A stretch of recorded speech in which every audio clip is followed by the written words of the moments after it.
Hello friends and rangoli likers, welcome to Sandhya's rangoli. आज आपण ही रांगोळी काढत काढत अष्टविनायकाची महती जाणून घेऊयात. मोरगावचा मयुरेश्वर अष्टविनायकातील पहिला गणपती. कमंडलू नदी तीरावरील मोरगावचा मोरेश्वर. गाणपत्य संप्रदायाचे हे आद्यपीठ. भूस्वानंद भुवन हे या क्षेत्राचे मूळ नाव. मोरासारखा त्या भूमीचा आकार म्हणून मयूराकार भूमी झाली. मयूरग्राम मोरगाव. ब्रह्मा, विष्णू, शिव, शक्ती, सूर्य या श्रेष्ठ देवता या पंचकाची ही तपोभूमी. त्यांच्या तपावर प्रसन्न होऊन आदिस्वरूप महागणपतीने त्यांना दर्शन देऊन या तपस्थळी मयूर क्षेत्री राहण्याचे मान्य केले. या पंचदेवतांनी भाद्रपद शुद्ध चतुर्थीच्या दिवशी येथे श्री गणेशाची विधीपूर्वक प्रतिष्ठापना केली. महाभक्त मोरया गोसावी यांनी या मयुरेश्वर गणपतीची अनन्य उपासना केली. थेऊरचा चिंतामणी अष्टविनायकातील हा दुसरा गणपती. या मंदिराचे बांधकाम शिवकालीन आहे. श्री धरणीधर महाराज यांनी सन 1740 घडीव दगडातील हेमाडपंथी मंदिराची उभारणा केली. मुख्य गाभाऱ्यात चिंतामणीची पूर्वाभिमुख मूर्ती आहे.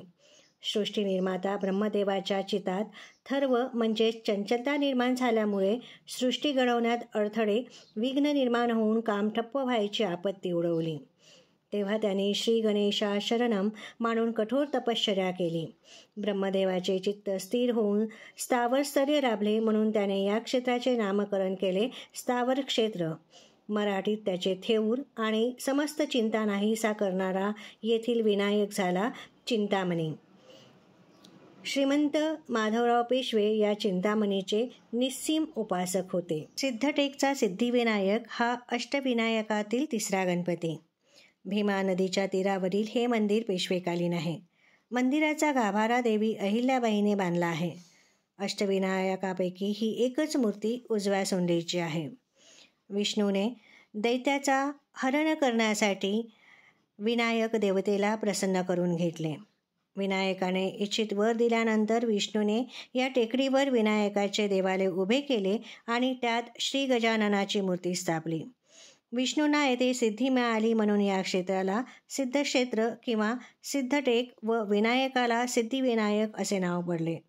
विष्णूच्या तपश्चर्येने आणि सिद्धिविनायकाच्या वास्तव्याने पवित्र झालेली अशी ही भूमी आहे.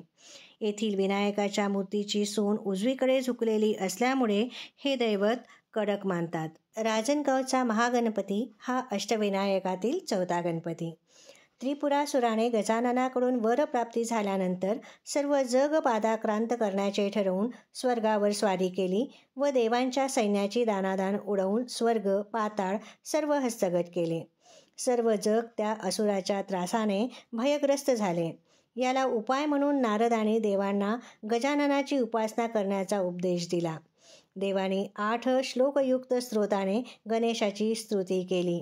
शंकराने ज्या क्षेत्रात तपश्चर्या करून त्रिपुरासुरावर विजय मिळवला ते हे क्षेत्र. येथे त्यांनी मणिपूर नावाचे नगर वसवले, तेच आजचे राजनगाव.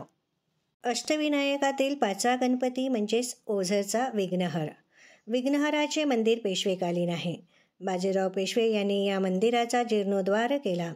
या अष्टविनायक स्थानी विघ्नासुराने सत्कर्म करणाऱ्यांना अतिशय पीडा दिली. तेव्हा देवाने पराशर ऋषींना पुढे करून या विघ्नासुराचे पारिपत्य करण्याकरता गणपतीची आराधना केली. पराशर ऋषींना श्री गणेश प्रसन्न झाला तो याच ठिकाणी असे पुराणात वर्णिले आहे. त्याने पराशर ऋषींचा पुत्र होऊन विघ्नसुराशी मोठे युद्ध केले व त्याला शेवटी शरण आणले. विघ्नासुराने भक्तिपूर्वक गणपतीचे स्तवन करून देवाला विघ्नहर असे नाव द्यावे अशी विनंती केली आणि गणपतीने ती मान्य केली. अष्टविनायकातील 6वा गणपती म्हणजे लेण्याद्रीचा गिरिजात्मज. गिरिजा म्हणजे पार्वती, तिचा आत्मज म्हणजे पुत्र म्हणून गिरिजात्मज. टेकडी खोदून निर्माण केलेल्या या तीर्थक्षेत्री आजूबाजूला बौद्ध लेणी आहेत. हे मंदिर दक्षिणभिमुख आहे. हिमालय कन्या पार्वतीने सुपुत्र व्हावा म्हणून या डोंगरात तपश्चर्या केली. मन एकाग्र व्हावे म्हणून तिने मातीची जी बालमूर्ती केली होती त्यातून तिच्या भक्तीवर प्रसन्न होऊन श्री गजानन बालरूपात प्रगट झाले अशी कथा आहे. गणेशाच्या सर्व बाललीला याच डोंगराच्या परिसरात झाल्या. मयूर हा वाहन झाला तोही येथेच. महडचा वरदविनायक हे रायगड जिल्ह्यातील अष्टविनायकाचे 7वे स्थान.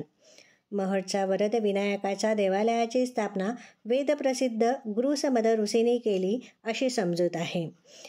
देवळाच्या चारही बाजूंना हत्तीच्या 2-2 मूर्ती कोरलेल्या आहेत. घुमटावर सोनेरी रंगाचा कळस आहे. सिंहासनावर 2 हत्ती व मध्ये देवी आहे. मूर्ती दगडी असून तिची सोंड डावीकडे झुकलेली आहे. पालीचा बल्लाळेश्वर हे अष्टविनायकाचे शेवटचे रूप. श्री बल्लाळेश्वराचे मंदिर श्रीकारयुक्त धाटणीने पूर्वाभिमुख बांधल्यामुळे दक्षिणायनातील उत्तरार्ध व उत्तरायणातील प्रारंभीच्या काळात सूर्योदयाच्या वेळी किरण नेमके श्री बल्लाळेश्वराला स्पर्श करतात. पेशव्यांच्या काळात हे मंदिर बांधलेले आहे. बल्लाळ नावाच्या एका बालकाच्या तपश्चर्येने भक्तीने संतुष्ट होऊन त्याने पूजा केलेल्या एका शिलाखंडात श्री गणेशाने निवास केला. अशी या अष्टविनायकाची थोडक्यात महती इथे मी सांगण्याचा प्रयत्न केलेला आहे. आणि हे माझं नाव. तुम्हाला जर ही रांगोळी नक्की आवडली असेल तर लाईक करा, कमेंट्स करा आणि हो, माझ्या चॅनलला नक्की सबस्क्राईब करा. व्हिडिओ बघितल्याबद्दल खूप खूप आभार.